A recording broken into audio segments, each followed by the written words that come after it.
Silav roj baş hevan nohevit kun tev başın selametan çen uçe hene muhasses jwara peşkeş bikin bi taybetî ew rapora ku jî İmralıya hatiye hevdîtina Dem Partiya bi Öcalan re bi dawî bû doh daxuyanîne hate dayîn lê îro medî di ajansan de rojnameya de wekî berfireh cihê girtiye hevdîtin pir dirêj dewam kir bi Öcalan re lê daxuyanî gelekî kin e pir zêde wexta we nagirim ez heme daxuyanî ji we re dixwînim paşê çend nûçeyê din hene bi vê vegirê de û her wiha di derbarê şerê Amerîka û Îranê de Navê Öcalan peyam daye ki dibêje ji bo qanûn derkeve çi ji destê kê tê divê bike. Ev peyam yani ez texmîn dikim ku ji bo rêxistina wî ye, ji bo tevgerê ye, ji bo ku rêxistin xwe amade bike, pêşiya Tirkiye ve bike, ji bo ku qanûn rehetir derbike ve ji ber ku Tirkiye teyîd û tespît weke şert hê dananiye kelekekî. Wê rojê beyanata Mehmet Uçum hebû me got belkî teyîd û tespît rakirine ji rêxistinê naxwazin lê wey diyarê xwestine dixwazin ji bo teyîd û tespît cî were yani rêxistinê xwe fesih kiriye û du dawî li xwe aniye û filan bêvan îja ez bawer dikim wê hin kom ji Qandîlê û yan jî ji Ewropayê berê xwe bidin Tirkiye ji bo ku qanûn derkeve. Yani ez bawer dikim daxwaze ve yani ev texmîn e tiştekî teyîdkirî tune niha Abdullah Öcalan dibêje ji bo pêvajoya hukukî û qanûnî dest pê bike ji bo çek û şer bi temamî ji dewrê derbikeve ji bo rûpeleke nipî nû were vekirin çi ji destê kê tê divê bike. Ev rûpeleke nip û nû çi ye yani nipî nû Heyeta İmralıya Dem Partiye û Wekeviye Dem Partî tekildarê hevdîtina ku doh bi Abdullah Öcalan re li gireva İmralıye kir ev daxuyanî daye dibe ji çapemenî û raya giştî re weke heyeta İmralıya Dem Partiye piştî demekî dirêj me bi birêz Abdullah Öcalan re hevdîtinekî berfireh pêkanî di civînê de mijarên bûyerên siyasî yên li herêmê avakirina civaka demokratîk qonaxa heyî ya pêvajoya aştî û rêbaz şêwayê qanûna çarçoveyê bi berfirehî hate nirxandin di hevdîtinê de birêz Abdullah Öcalan ev nirxandin kirine bi raya giştî re bêne parvekirin dibêje biryardariya me berdewam dike ku li gorî rihê banga 27 Sibatê gavê bavêje û pirsgirêkê di nava hiqûqa xuşk û biratî de çareser bike. Em li ber wê qonaxê ne ku hevgirtin û tifaqa dîrokî ya Kurd û Tirk berbasî ser zemîneke hiqûqî bikin ku ev tifaq li Anadoliyê heqîqeteke dîrokî ye di hemû qonaxên krîtîk de ji hev cuda nebû. Heqîqeta eger tu Kurd ji Tirk cuda bikî Kurd namîne, eger tu ravî Tirk ji Kurd cuda bikî Tirk namîne, afirandina hiqûqa wekeviyê û jiyaneke hevpar ferz dike. Dem hatiye ku zemîneke qanûnî bê avakirin ku hesasiyeta aliyan li ber çavan digire.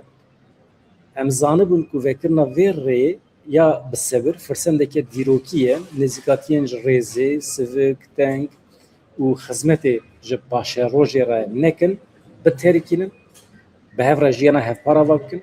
Di çarçoveya rapora ku Komisyona Demokrasî, Xuşk û Biratî û Piştevaniya Millî ya li parlamentoyê hatiye amadekirin, ji bo pêvajoyeke qanûnî û hiqûqî dest pê bike, ji bo şer û çek bi temamî ji dewrê bêne derxistin, ji bo rûpeleke nipî nû were vekirin, çi ji destê kê tê divê bike. Tifaqa Kurd-Tirk gevirê esasî yê paşeroja hevpar ya Anadoliyê ye, di her gava ku bê avêtin de divê em çanda vê xakê ji xwe re bikin esas, mümkün e ku bi serarastkirinên qanûnî ev tifaq bi garantiya hiqûqî were mayîndê kirin. Li komarekê demokratîk bi rengekî azad û wekhev bijîn, divê hiqûqa negatîv veguhere hiqûqa pozîtîv. Dîrok firsendekî dide me ku em jiyaneke hevpar di nava xwe de ava bikin, di nava edalet û wekevî de rûpelekî nipî nû vekin, baweriya min tam e ku em ê bi hev re vê firsendê bikarbînin û binirxînin. Wekî heyet em vê banga dîrokî ya birêz Abdullah Öcalan elbet em dîrokî dibînin û carekî din destnîşan dikin ku em bi biryarin di serî de parlamentoya Tirkiye bi hemû saziyên eleqedar re diyalogê çêbikin û em vê diyalogê çêker bidomînin, pêvajoya ji bo wergirtina encamê jî bi pêş ve bibe. û li ser bingeha hiqûqa xuşk û biratiyê jî em bigihêjin çareseriyekî mayînde. Ev nivîs ji alî heyeta İmralıya ya Dem Partiye ve hatiye nivîsandin roja 21 Tîrmehê 2026. İja di vê çarçovê de tabii hevdîtin hene dido min Numan Kurtulmuş wekî serokê parlamentoyê bi heyeta Dem Partiye re hevdîtin pêkanî.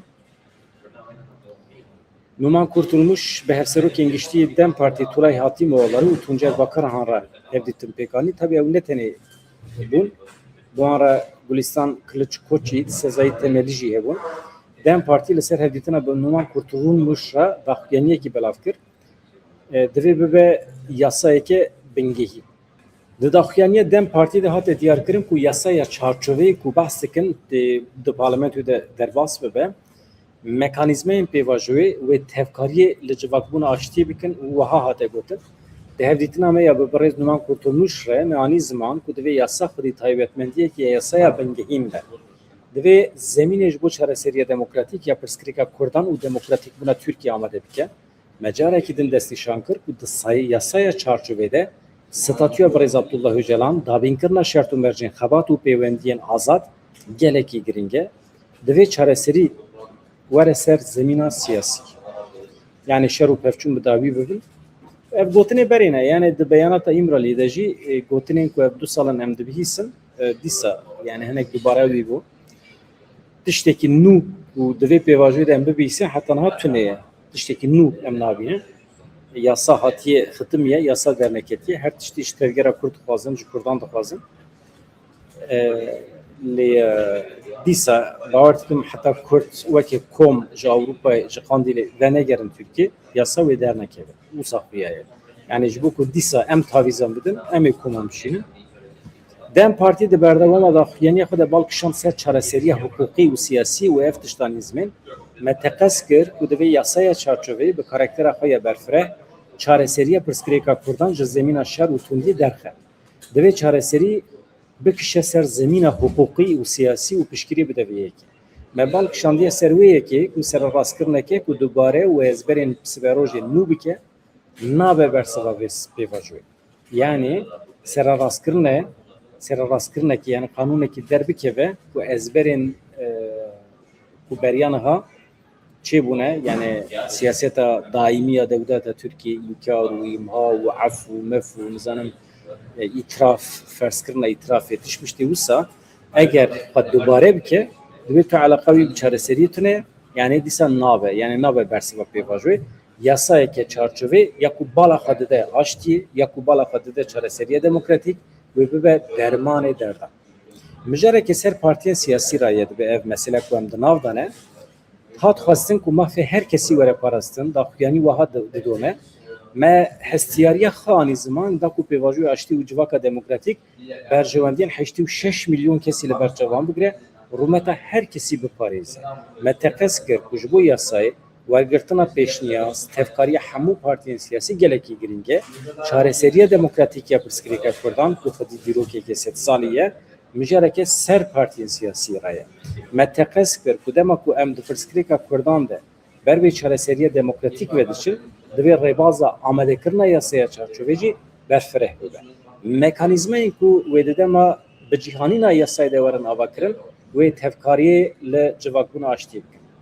Em bi biryarin dibêje, herkes wisa dibêje, lê em di pratikî de tiştekî nabînin. Dem Partî destnîşan kir ku divê yasa mafên her kesî berfireh bike û daxuyaniya xwe wiha bidawî kir. Daxwaz hêviya me ya herî mezin ew e bi yasaya çarçovê re zemînê entegrasyona demokratîk were amadekirin.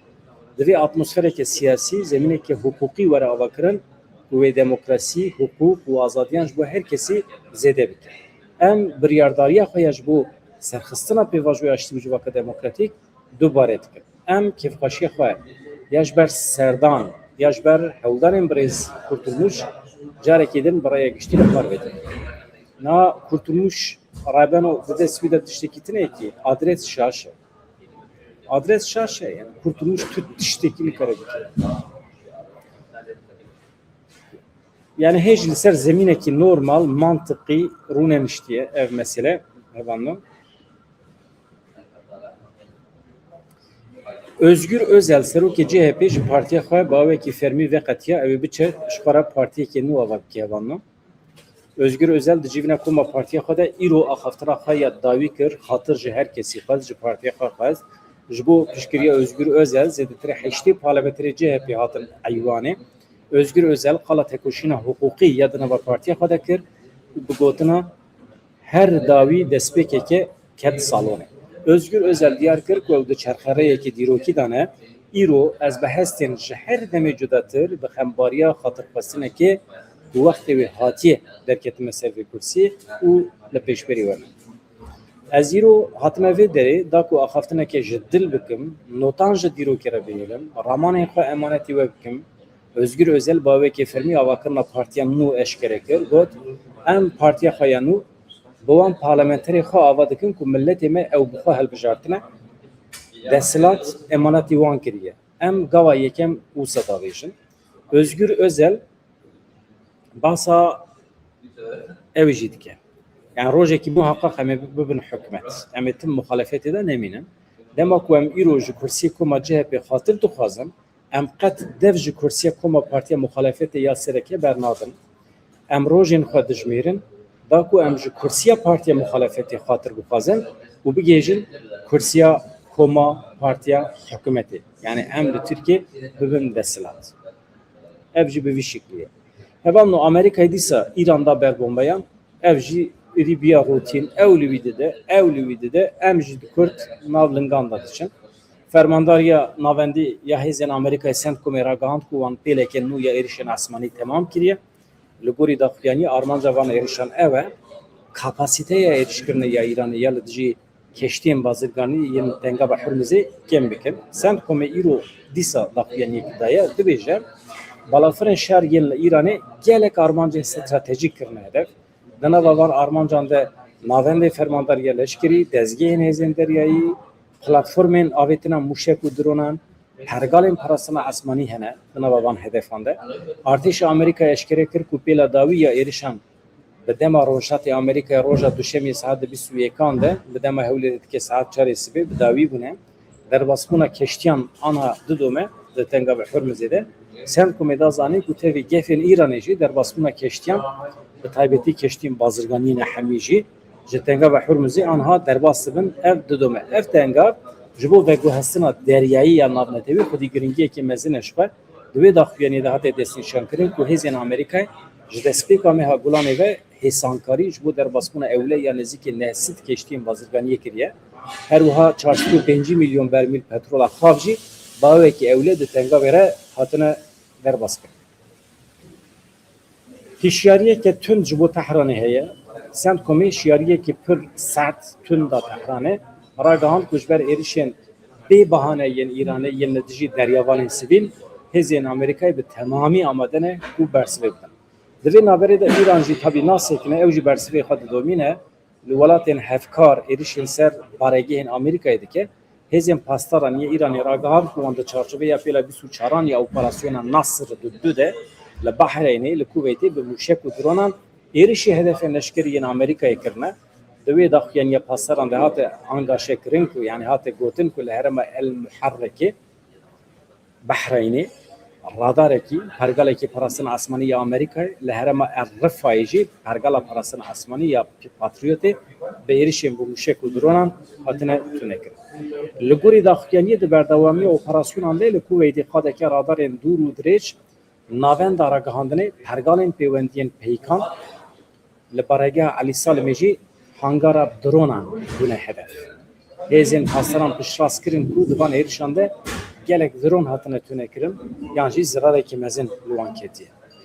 Dîsa hate piştrast ku li baregeha Ahmed El Cabirê a Kuveytê radara şiyariya peşwext radara parastina mûşekan wekî din radarên pir cuda hene ji bo fonksiyonên cihêreng pergala parastina esmanî ya Patriotê heye pergalên ragihandina peykan hene ew hemî jî hatine îmakirin tabî ev îddiaya rayedarên Îranê ye. Li aliyê din artêşa Îranê jî eşkere kir ku di van operasyonan de êrişên sê baregehên Amerîkayê li Kuveytê hatine kirin. Hem jî bi dronên kamîkaze. Di daxuyaniya artêşê de hate piştastkirin ku di çarçoveya qonaxa 19 ya operasyona Brûskê de êrişê baregeha Afirîcan, Arîfcan û Deyrî Ahmed Cabirî hatiye kirin. Di van êrişan de li baregeha Afrîcanê, Arîfcanê avahiyên îdarî, antenên arastekirinê li kampa Ödeyriyê jî qada parkirina helîkopteran لبرگاه احمد جبریجی آواهی کو لشکرین امریکا لی بجی بونه هدف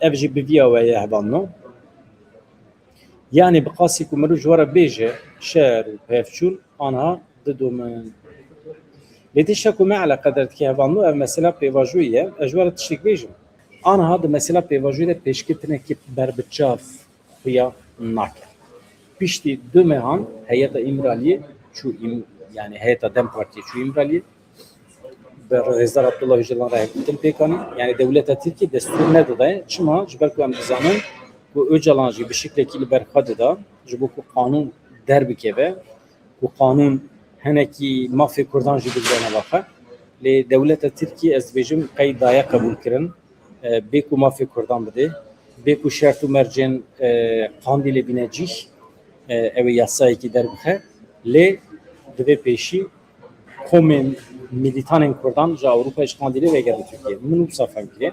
Ji ber vê yekê Öcalan bang li rêxistina xwe dike dibêje ji bo ku qanûn derbikeve. Ji bo ku êdî şer û pevçûn bi dawî bibe, zemîneke siyasî çêbibe, çi ji destê kê tê divê bike. Ew kê ye rêxistina. Yani Öcalan ranabe ji dewleta Tirkiye nabêje çi ji destê we tê bikin ji ber ku şert devlet datîne ser Öcalan. Öcalan şertan danayine ser devleti.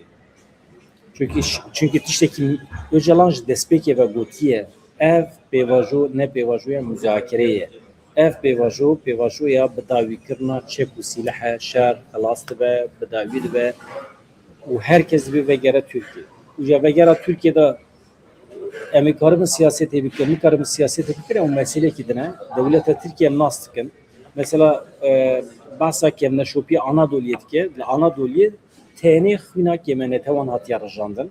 Koka Asûriyan hat, koka Ermeniyan hat, koka Êzidiyan hat, koka nîvê Kurdan jî hat. Asîmîle kirin. Bawekî fîzîkî belkî nekarîn temamî ji holê rakin. Lê aniha asîmîlasyon her cûreyekî îmhakirine ye. Yani kemneşopiya Anadolu'ya ku tê bas kirin, tenê rijandina xwînê ye. Em tiştekî nabînin. Devleta ku ev xwîn rijandiye tu carî pêdivî nedîtiye lê gorîn bixwaze, efû bixwaze ji miletan, ne ji Ermeniya efû xwestine. Yani insan ew qas bêbext nabe ya. İnsan ew qas ji xwe razî jî nabe ya. Hem dikuje, hem milletekî temamî qir bike ji holê radike û hem jî kî vê yekê weke komkujî pê nasib bike, wî jî weke sûcdar îlan bike. Devletekî bi vî şekliyê ranabe Kurdan qebûl nake, nemîkûne.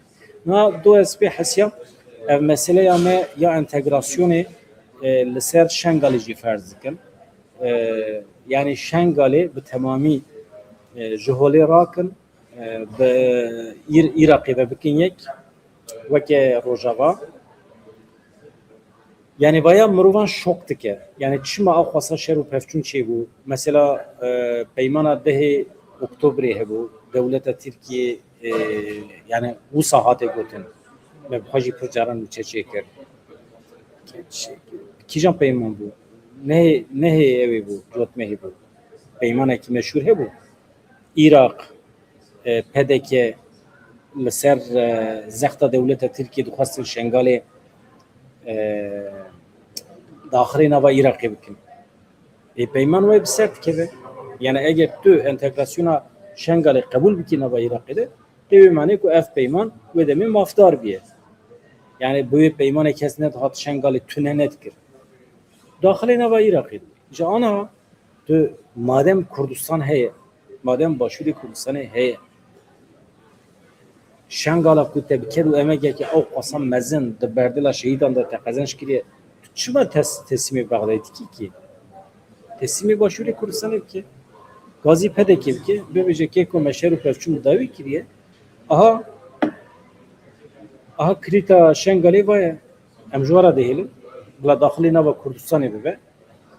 û ev jî hêza me ye. Yani çewa Süleymaniyê heye, çewa Hewlêr heye. Şengal jî bibe perçeyekî Hewlêrê. Yani jî bibe perçeyekî Süleymaniyê firq nake, dî nizîkekî şeherê me be. Ama nizîkî Hewlêrê ye yani. Ama merov nikare Şengalê teslimê Bexdayê bike di çarçova entegrasyonê de. Çima yani? Çima ya? Ya hicap nake.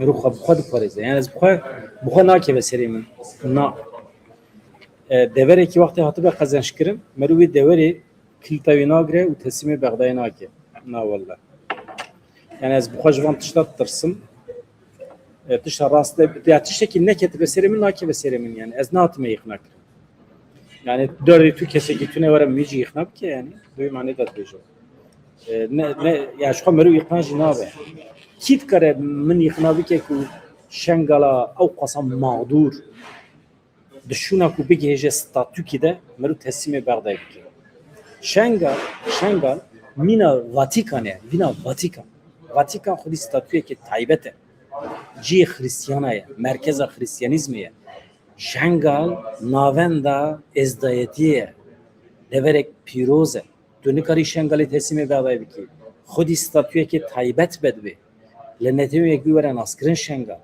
واتیکان بقاسی تاخکی قامش لیتونه تاخت Şeyh Maksud Eşrefiye dü taxıncı da bu. Taxa heri küçük Eşrefiye bu. Velhasıl.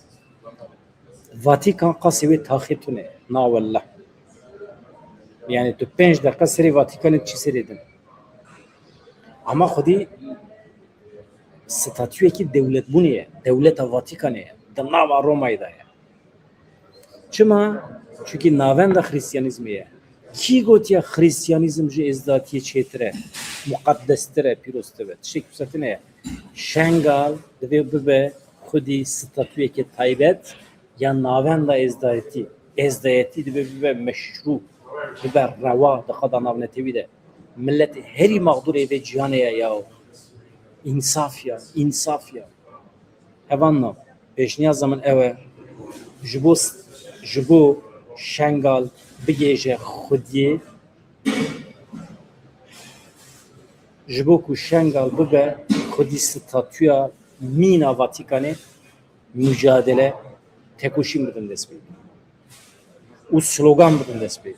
Şengal bebe mina Vatikane. Dişteki meş halki kemtirtuneye. Dini halki piroze eme haccari piroze. Tilya halki xunnebiye eme qırrame hatiye. Ya o zamana ki milleti Kürt tev ezdibun ana hammi kirne diştendin yani.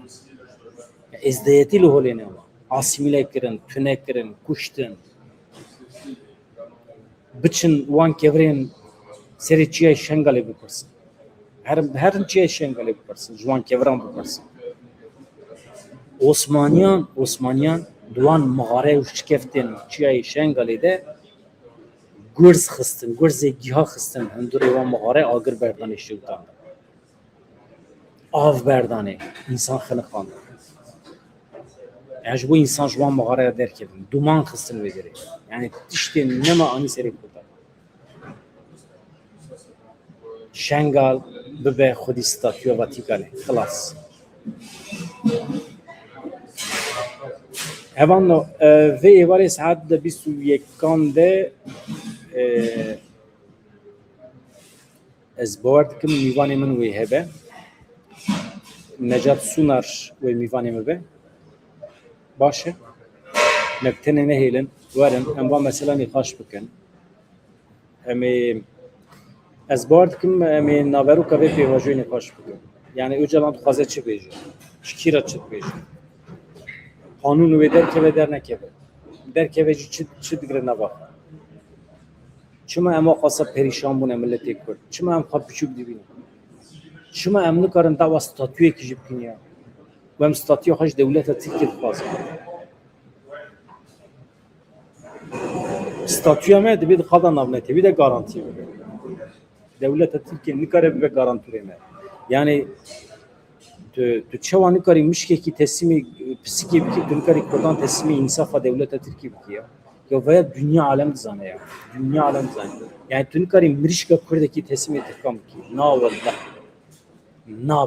na be Türk u Kürt tücar ne bune yek tücar ne bin yek ev mesela nenu bu hesti u nizanım destu hesti u Kürt be Türk nabın Türk be Kürt nabın yani ne mümküne rast be Kürt ya eşkal zanım ya su 5 sal el Avrupa'ya me yek dost ekimini Türk çene biye. Yani ez nikarim بالراحتي بچم مالا هواله که قوی ترک میگه خدرش کم رونیم چای قهوه var. نکار تنه yani سر خواهی بدم yani پر بج میلیونان ترکان belki دو سه هفت ترک هواله می امیجون روزنامه‌گر هبیه اوجی 30 سال مرد خبتم Türkiye روزنامه‌گر روشنبیر هاتیه نوامه جبر فکرین سیاسی هاتیه نوامه yani وکی شخص وجدان وی دست ندایه ترکاره بمشه هاتیه شورشکره yani میرک شورشکره yani مرا نمیشه به فلسطینیا رد میشه فلسطینیا را نمیشه به ارمنیا رد میشه او شخص شورشکره او نتیده فر کیمن هجمرا اما وکی جواک وکی دولت وکی مانتالیته به مرا ندوستی از دجبریا ملت ترک ناکیم کی اجوارت چی بیشم اجوارت بیشم ملت ترک جی بخاصی ملت کرد مغدور دولت خواهیه çünkü şaş hatına perverde kirin خراب hatına perverde kirin yani vaya ne derdi me ku emsere rast bikin vakta metune me xwat çikriyem çün wan çedikin ya ema emlikar hitabı zaruk xab kin ya emlikarın çar gotine kurdi feri zaruk xab kin jemerin Türkan bikin demokrat ya evhin me hov dibin ev me hov dibinun ki dibe warin entegre bobin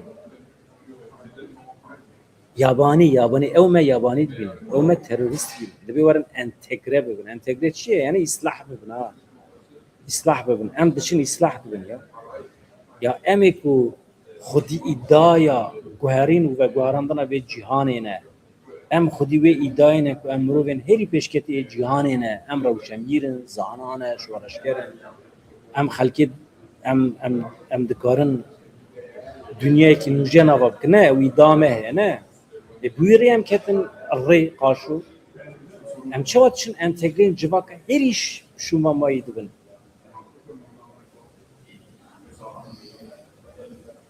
حال mesele eve hevanlar. Evari mektene ne elin saat 21'de daha del dervame hatırı ve silav rez.